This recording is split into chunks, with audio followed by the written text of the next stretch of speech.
Well, good morning, everybody. I am the Director General of Space Capability, Air Commodore Nick Hogan, and I have four wonderful Australians that are coming up on the stage right now to discuss our next panel, which is Resilience and Innovation in direct relation to space. The person directly to my right, your left, well, actually, I guess it depends. Oh, no, it's definitely your left. Air Vice Marshal Kath Roberts needs no introduction. I think she's probably the second most named person at this conference this week.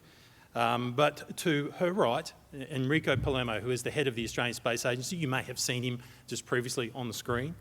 To his right, you've got Mr. Adam Gilmore, Australia's Elon Musk, maybe, who also we saw up on the screen there. And of course, to his right, Mr. James Brown, who is the CEO of the Space Industry Association of Australia. We have about 40 minutes for this panel before we've got to get out of here.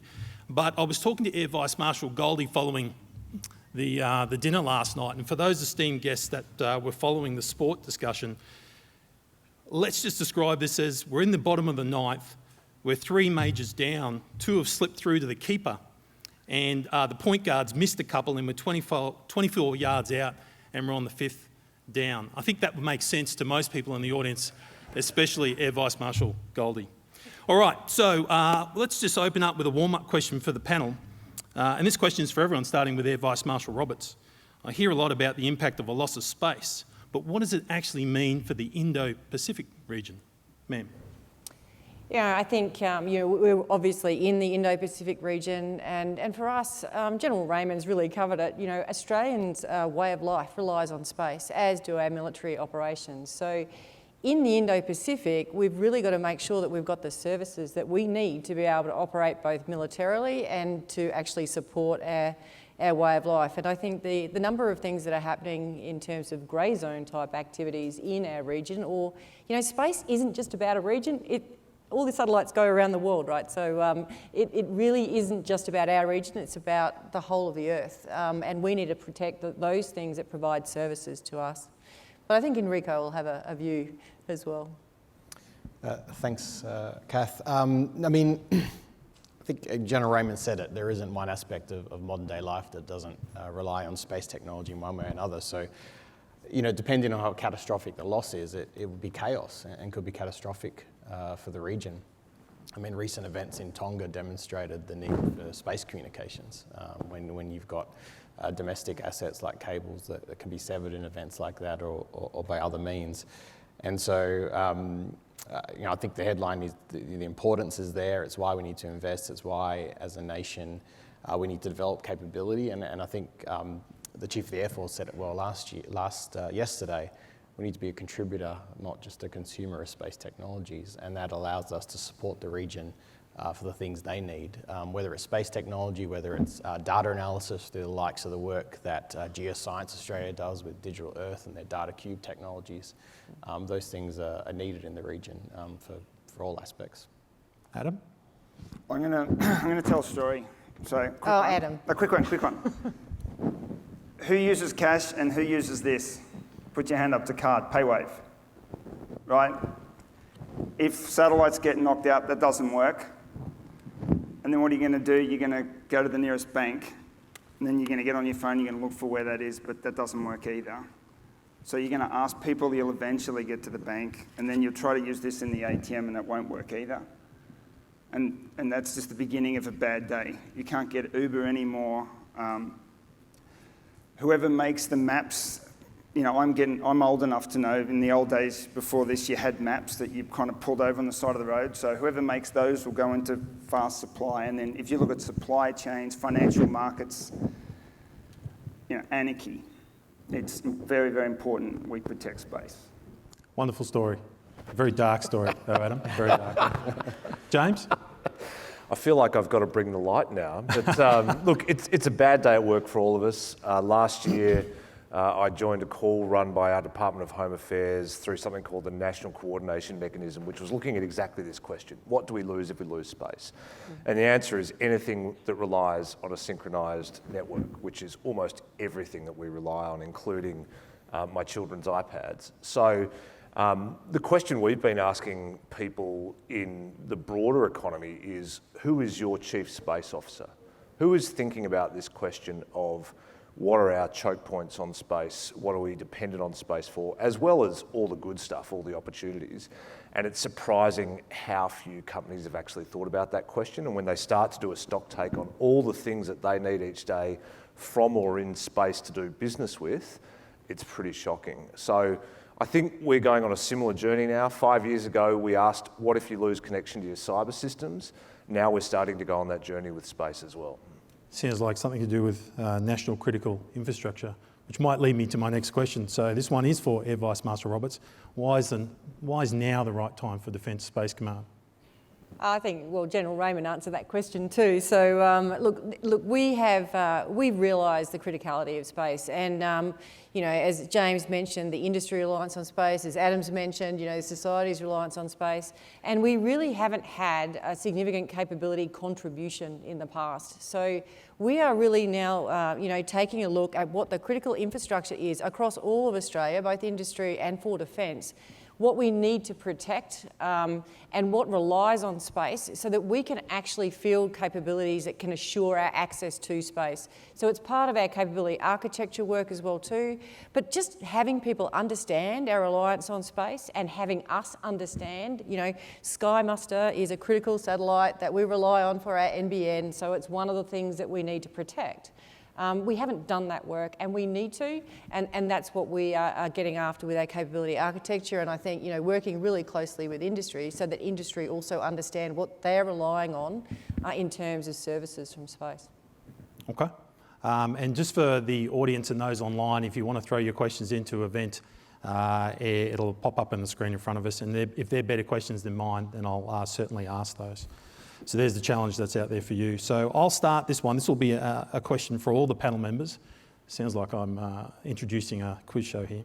I'll ask AVM Roberts to lead the response, but then I'll throw to the panel. So what is Australian space enterprise's value proposition to other nations in our region, such as the Pacific Island nations that do not have the current capacity to be spacefaring nations, but still heavily rely on space-based technologies? Look, Australia offers the unique advantages of geography, which General Raymond mentioned as well too, in terms of what we can see in space. Our space situational awareness is really important. But I think in terms of our Pacific nations and their neighbours, we need to be able to contribute information to them. And one of the things that we're doing with the Australian Space Agency is looking at how we can actually do a national mission where we have civilian data, for example, for Earth observation, that would allow us to be able to share information on things like you know, volcanoes erupting and humanitarian assistance, disaster relief in our region, and be able to share that information with our allies. So, you know, the data, the unclassified data, is really where we're trying to get to in terms of being able to provide you know, intelligence, surveillance, reconnaissance, Earth observation, to be able to share that with our regional partners as well too. And that's something that we do really closely in conjunction with the Space Agency. It's not necessarily just a defence mission. So with that, I'll just hand over to Enrico.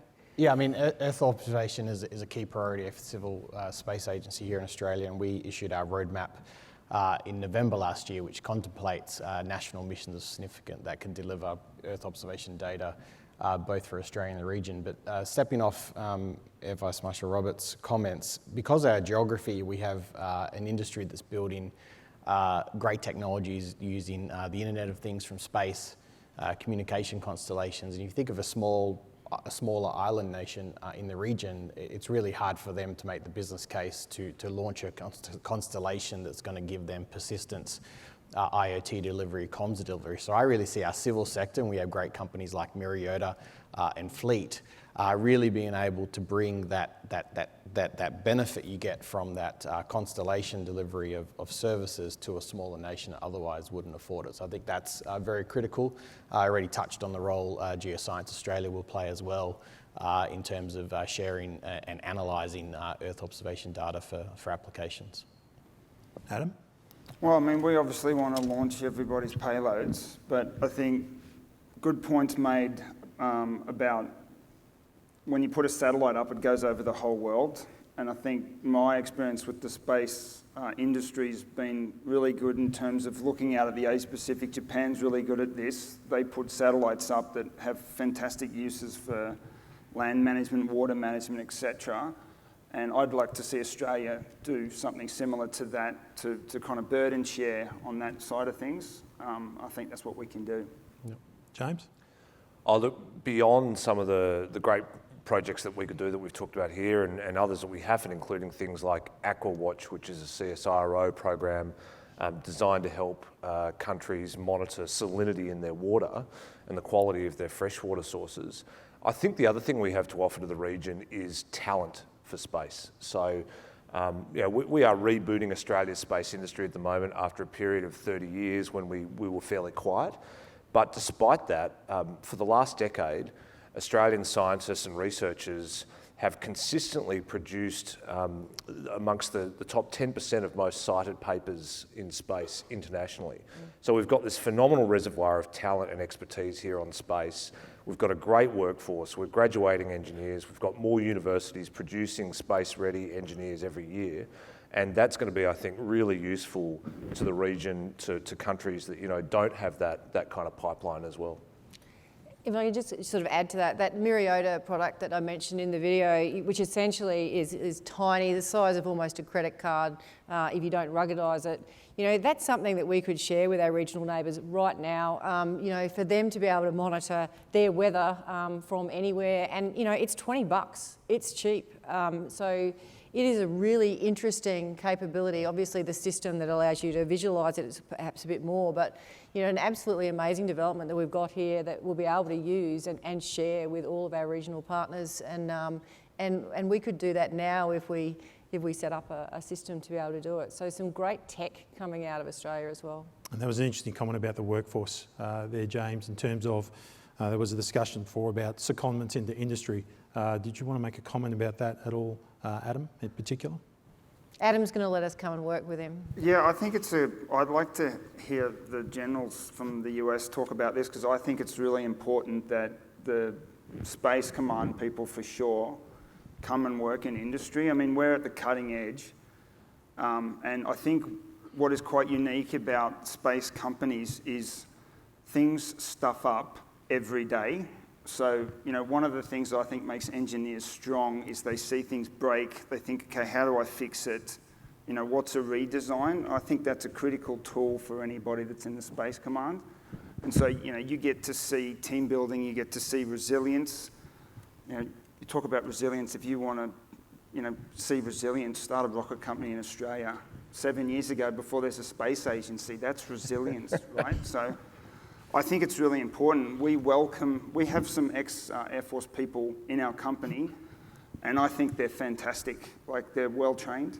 And then we'd like to kind of train them up on the tech and on how to use space, how do orbits work, what is possible, what is theoretically possible with physics and what isn't possible, things like that. Don't worry, sir. We've got a plan under the total workforce system to bring them back in. We just haven't told Adam. It's all good. It's coming around at some point. The title of the panel is Resilience and Innovation in Space, and this question is for everyone. And I'll start off with Air Vice Marshal Roberts. Framed against resilience and innovation, what does resilience and innovation mean in your respective areas, and why is space different to the other domains? Resilience to me in space means mass and duplication and being cheap or relatively cheap. Why is it different than the other domains? Because we've got to accept failure over and over again. We've got to actually be able to innovate, as Adam mentioned about his engineers understanding failure. It's a different risk profile. We need to be able to accept that things will fail, and in which case they can't be replaced, and so they can be replaced, but at a great cost. So it's a completely different capability design system. It's a completely different acquisition system, I think, from my perspective. And for us to be resilient, we've got to also work really closely with all of the agencies across whole of government, from Geoscience Australia, CSIRO, that are doing all of the other activities so that we can actually make Australia resilient as well too. It's not just a military line of effort. So it will be different. We will have to take different risk profiles, and we will have to accept that quite a few of our things will fail. My first satellite launch failed, M1 failed, so we sent up a second one to make sure we could get comms, and we actually did the mission on the third. That's the sort of system that we'll be using to evaluate our technology, and it needs to be cheap and cheap enough that we can accept that it fails and that we need to do additional missions to develop our capability. And that's not something that we would have done in the past. We would have set requirements and just, set requirements, given them to industry, have industry deliver. We can't follow that process anymore. We've got to be right together from the start, and we've got to accept failure. Enrico? Resilience for me is not necessarily we have to do everything in space. We have very important international partnerships, and there'll be commercial entities that will do it better than government, and that's being proven out. But I think it goes back to that message of today, Australia is very much a consumer of space technology, and by being a contributor in a meaningful way, and as we design national missions together, we're looking at this very closely, that makes us an indispensable partner when we need access to a particular service or technology. From the agency's perspective, one of our important things is building supply chains in Australia, and I think that's an important part of resilience. And we will develop a vibrant sector. We have 7 priority areas in Australia, and we want to have a vibrant, diverse sector across all of these priority areas, including launch, because what that will develop is a local supply chain. So in a moment of need, if for whatever reason we need to assemble PCB boards, we need to friction stir weld. We talked about that when I visited Adam's facility last year.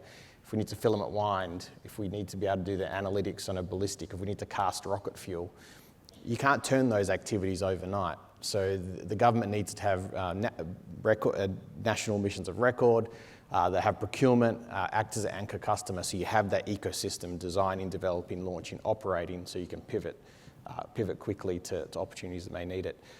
Innovation for me is the full life cycle, so you get a capability at the end, and I'd echo exactly what Kath said.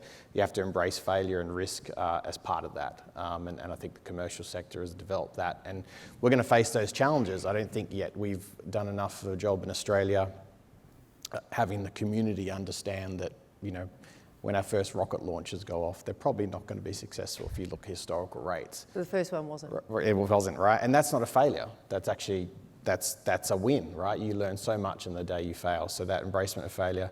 In terms of the differences of other domains, that this one's changing is, as you think about the traditional domains, safety of flight or safety of navigation in space is very different. Today, you can't refuel, you can't return to base. Can't often maneuver your asset or your object, and so how you approach that is very differently. And I'd say the other thing is you start in an autonomous world with space versus the other way. So there's some observations from me. Thanks. I'm going to talk about innovation first, and I was thinking about this a lot yesterday, and I've got 4 words: dream it, and then build it. Dream it and then build it. That's what I think. That's how we roll, and I think that's how you can get stuff done fast. I also think it's been talked about before, we have to do it a lot faster than we've done it. I definitely paid attention. I'm sorry, I'm going to stuff his name up. General, is it Hyten? Yeah. Yep. He, before he left, he wrote a paper saying, liberal democracies have to get so much better at making technology faster. I think it's the biggest challenge we face of all challenges. If we don't develop technology quicker, our enemies are going to beat us at the technology. I'll give you an example. I was very happy to hear Loyal Wingman yesterday, from clean sheet to first flight, 3 years, fantastic. Go Spat. Yep. Sorry, go Spat. Our launch vehicle from clean sheet to our first flight will be under 3 years. I'm disappointed in that. I want to do it in 2 years. I think the next one we do will be 2 years. I think that's the mindset we have to have between industry and defence, for sure, of when you're doing technology, let's not look at 10, 20-year projects. Let's try to set really challenging objectives, even if you fail. Look at Elon Musk, right? He's always saying, I think he said he was going to Mars in 2022 and 2018. If he does it in 2026, it's still fantastic. But we have to set very challenging objectives for developing tech. And that's what I think innovation is all about. Do we have the slides that we can just, there was a PowerPoint slide I think we had hiding there, just to talk about. If it doesn't come up, I'm going to flick to you, James. So we'll go to James. Okay. Look, I want to echo Enrico's point about supply chain resilience. That's so important for us at the moment. We are seeing delays in components for some of the companies that you saw profiled in that video of up to 12 months at the moment, which makes delivering capability really hard. The faster we can get our own supply chains, the better it's going to be. I'd add a couple other points to resilience from an industry perspective. Looking at the defence space strategy yesterday, it is stunning to see that, you know, that figure of $17 billion of investment, but as an industry, we can't rely on defence as our only customer. So resilience for us is about building out a broader customer base, both government, non-government, civilian and defence, and international. So we're taking a delegation of 70 different companies to the Space Symposium in Colorado Springs in a fortnight's time. The reason for that is to build out our customer base in the US and internationally. We've launched a bid to bring the International Astronautical Congress back to Sydney in 2025 to showcase how much has happened here since we last hosted it in Adelaide. And that's about building a bigger international customer base. Adam's looking at international customers as well. So that's critical for us in terms of resilience. There's a question that's out in the audience here. Mike B, I won't call you out specifically. It says for the panel, given the centrality of space, do we, defence, with a C and an S, so quite broad in terms of approach, and government need to do an experiment series of Day Without Space? Ma'am? Yes, that would be good. And look, I think we are trying to do that already across whole of government, and we do plan to run a whole of government exercise to do a Day Without Space. That piece on education is really important, and it's something that I think everyone in the space industry and in defence needs to be able to talk about. You know, what does a Day Without Space look like? And you know, it isn't well understood, I don't think, and the threats to our space-based services are not well understood, and we need to make sure that it's across whole of government, it's not just defence, across whole of government, they understand the implications of a day without space. There's a bit of education on that we do, and certainly Enrico does, and has a very similar line of effort for the Australian Space Agency. Yeah, I think we need to do it, and there is plans in work.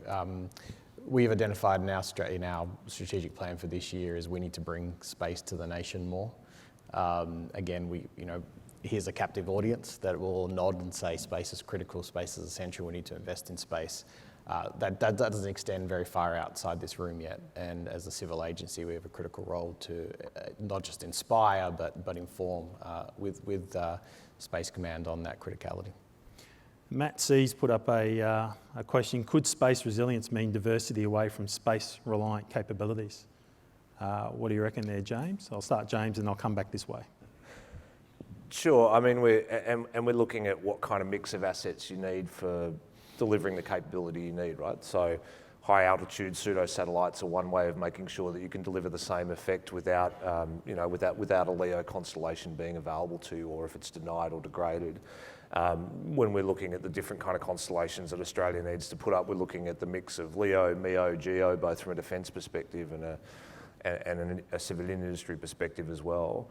But look, the first step, as you've heard from Kath and Enrico, is making sure that people are aware of this. And I think we're really lucky that we've got, I think of Kath and Enrico as the good cop and the bad cop of Australian space. Who's the bad cop? I'll leave it to you to work out who's who. But reminding people of the risks and what could go wrong, but also the opportunity as well, is so important in building that awareness. Adam? I just add politicians are very important. I think we've done a lot of work in our company to explain to politicians how important space is, and they're the ones that are kind of holding all the purse strings to everything. So I think the public for sure, but you've got to let the politicians know about how important space is, and I think in Australia they're getting it now. Enrico? I think the House of Reps, for international partners last year, the government House of Representatives ran an inquiry into the development of the Australian space sector, and I think that, which now has been published, they've had their final report, had 38 recommendations, and it had a great title. It was The Now Frontier. Space is the now frontier, not the future frontier. had 38 recommendations, bipartisan recommendations, which I think are very good. We're working on a response for government to that. But I think that brought a lot of awareness across government. Now it's how we go implement those recommendations. What about from an operational perspective, ma'am? From an operational perspective. About diversifying outside of space for space-reliant capabilities? Sure. Look, I mean, you've always got to look at what is best done in which domain, and you can't just rely on space, obviously. And PNT, our assured PNT solutions may not be space.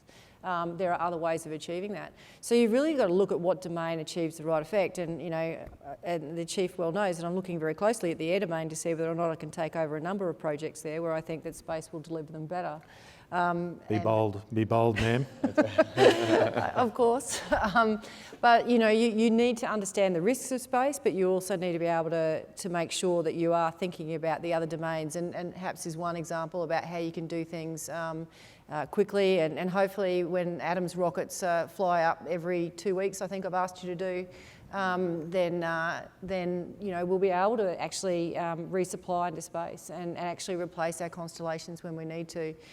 I think that's important that we understand that, and they are temporary. Satellites are fairly temporary anyway. They're not 35-year projects unless something went wrong with something in geo. So.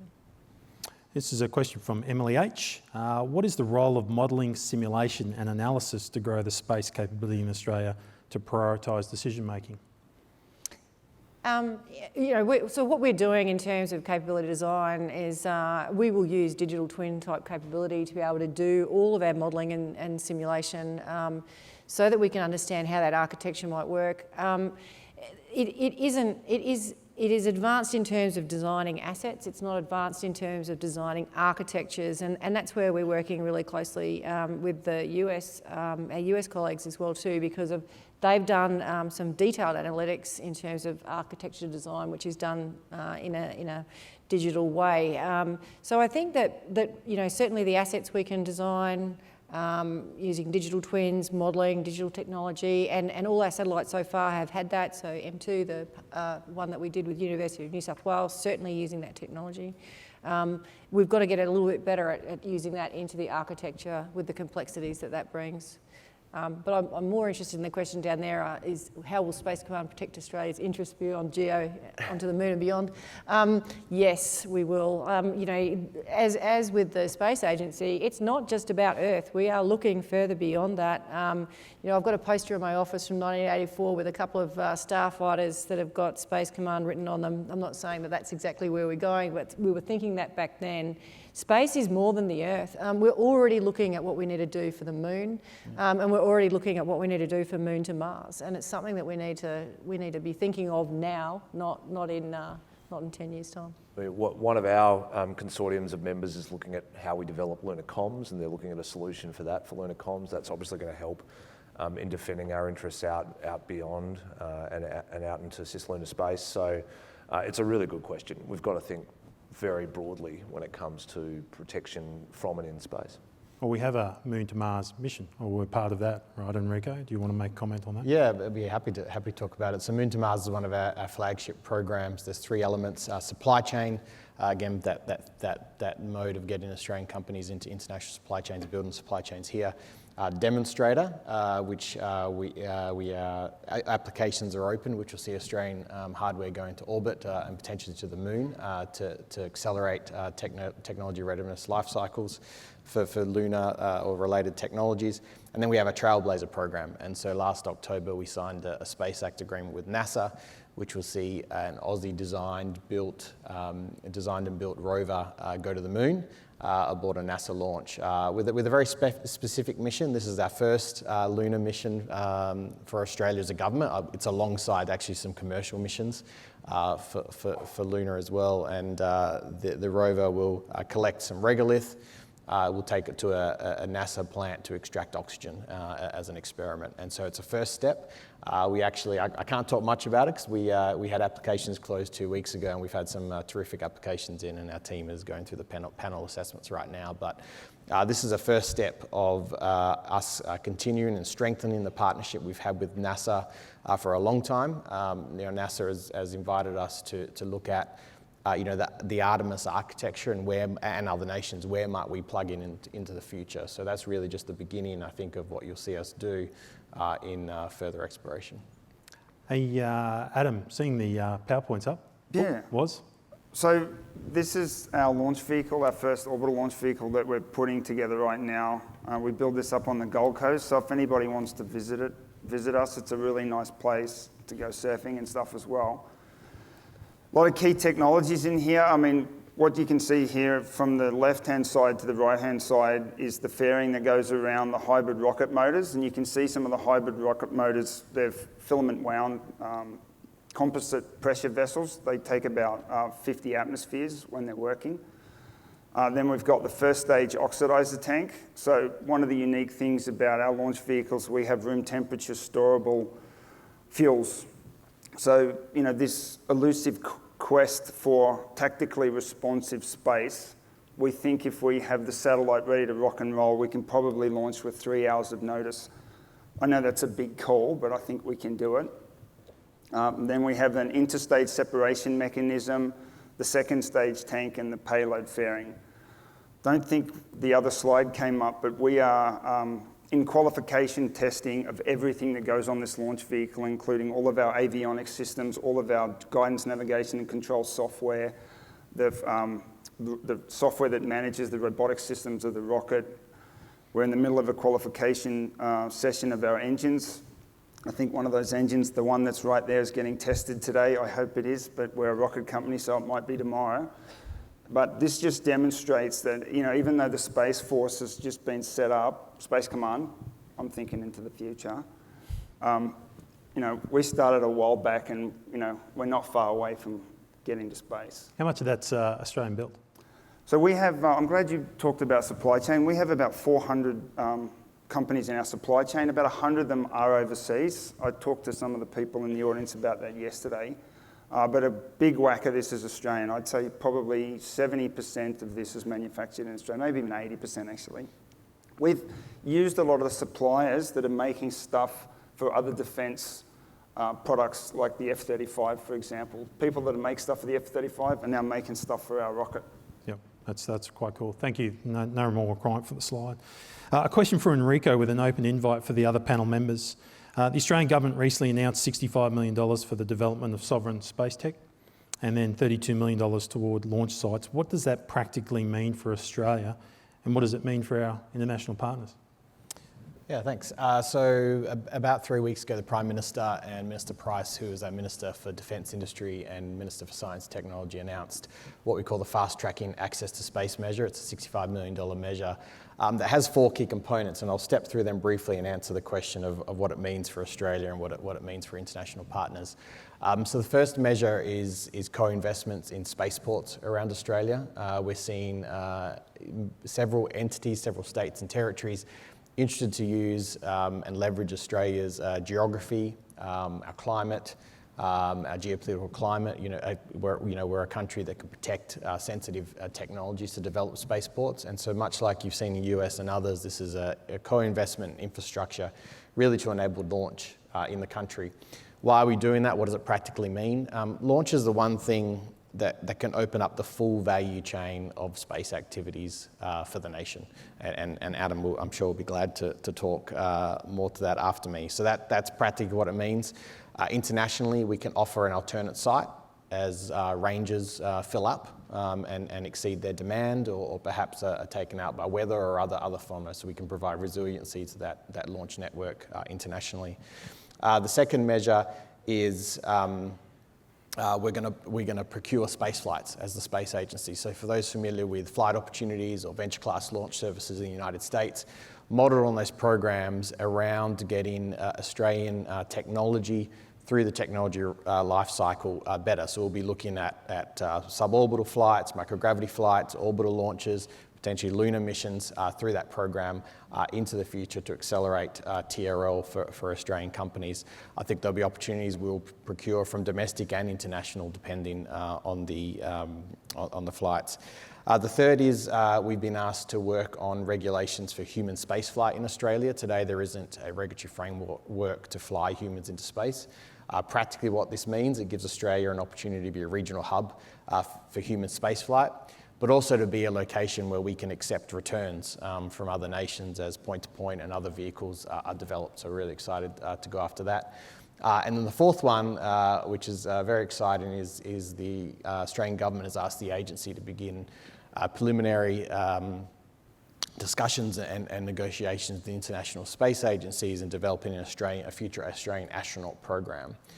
Now we're going to be very careful and thoughtful about that. We could go buy tickets to space today and fly Australians to space, but if I go back to our purpose about building this sector and benefiting all Australians, what we're going to be looking to do is how can Australia contribute meaningfully to international space exploration, space science missions, and in return, in barter, get opportunities for Australians to fly. And so practically that means very inspiring for the nation. So professionals, people growing up today know that the government is starting to think about and seriously consider an astronaut program. So it's quite a well-targeted set of measures, and we're working on guidelines and can't wait to kick all of them off. Talk about inspire a nation. My son latched straight onto that astronaut thing. He's like, all right. He's a little bit older than 7, though, sir. So, but anyway, do you want to make a comment on that, James, before I go to Adam? Is that about his enthusiasm to be an astronaut? Oh, no, to get not out about of your my son. house? Sorry, yeah, sorry. No, look, I mean, sorry, what was the question again? It was about the launch and the... Yeah, about all of the initiatives the government's announced, and what does that mean for us? Yeah, look, I mean, what it means for us is that we're seeing some really clear signposts from government now around what's important and where they think the potential areas for Australia's sweet spot of space industry are. That's really important. It's just as important, I think, in the coming months as we go on the journey of developing the Space Strategic Update to identify what Australia won't do. We are small. Small is beautiful. It means that we can make things happen very quickly because the personalities are known to each other. You can literally get all the key decision makers on space in Australia in a room very quickly, and you can do that. But it means we can't do everything. So launch, clearly because of our geography, is going to be important. Space situational awareness, space domain awareness, clearly because of our geography and our alliances, is going to be important. So that partly that's the government signalling, but that's going to come from allies and partners as well. They're going to tell us this is what we need to do from Australia in space, or this is the strengths that we think Australia has in space. That's all going to come out over the next year or so, and that's really exciting. Yeah, it's interesting, isn't it? Because obviously there's a bunch of sanctions happening right now for one of them previously major launch providers, and that's obviously constrained that for global sort of launch. Adam, did you have a comment? Yeah, I think I'm very happy, I'll kind of say finally, if I'm talking to the government, but I think it's great. But I definitely want to, this is defence, we have all our allies here. I think what it's really good is that we'll have capability to burden share. I think that is a very important concept. I've talked to people from other foreign militaries and I've said, if the bad guys take out our satellites, do you really think they're going to stop at not taking out your launch sites? All the launch sites I've seen have all these big tanks full of very explosive propellants. So I think if we have alternative launch sites in Australia, we have alternative launch vehicles in Australia, and we have alternative satellite capability that's totally interoperable, and there's no reason it can't be, it is a fantastic asset for all of us to keep space safe. We have just under 3 minutes left, and I had a cracker that I wanted to ask Man, but there's a couple of good ones up on the screen. David H., this one is for Man. Where do you need the Space Command to be in the next 3 to 5 years, given the rapid changes in the international strategic environment? Well, I've only got 2 years apparently, so I don't know about the 3 to 5 year mark, but in my 2 years, we will be an operational command and we will be contributing to our allies in terms of capability, and we will have a clear understanding and growth path for our workforce, which will be done in conjunction with the civil sector and the industry sector. So they're the 3 things that I think, I could say that we will do in the 2 years that I have in Space Command. And the last question, and it says for all panel members, we've got 2 minutes, keep it I'm just conscious of Adam Bad Cop over there, because I think James incorrectly labelled the two people on this side. With recent discussions on the exchange of space tech and infrastructure capability mechanisms, with the groups like AUKUS and Quad, what would Australia wish to do to mitigate conflict in space avenues?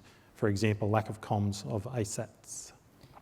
I mean, from a military perspective, that's what the Combined Space Operations Initiative is all about. It's not AUKUS, it's not the Quad, it's the Combined Space Initiative. We are looking at responsible behaviours in space and then how we react to them as a group of people. But there's also work going on in the UN as well too, Enrico, that you've got the lead on. Yeah, and one of the questions you get is why do you need a space command and why do you need a civil agency? And we are working very closely together. You need a civil agency because there's international forums like UN COPIUS that are civil forums that really need to drive the norms of behaviour in space that can contribute to peace in space. We were fortunate to have, I think, a moderate respected voice as a middle power, growing power in space. And so it's through those engagements that's the important role we're going to play. It's going to be by providing data and information to the region. And I know I've got the time signal there, so there's my comment. I got nothing to say. I just say the first chair of the UN Committee on the Peaceful Uses of Outer Space was an Australian, David Forbes Martin. We have had a long history of being a responsible space citizen and playing a really important role in making sure that space is stable and that space can be successful. And I think, with the developments that we're talking about now here today, with the stand-up of the Defence Space Command, we're going to be able to continue that tradition, both from a defence perspective, from a scientific perspective, but also from an international political perspective. Oh, well done. Look at that. 8 seconds to go. There's a big red clock for those that aren't aware. It's just sort of flashing away. So everybody, if you could join me in thanking our 4 wonderful Australians on the panel this morning. Thank you for your time.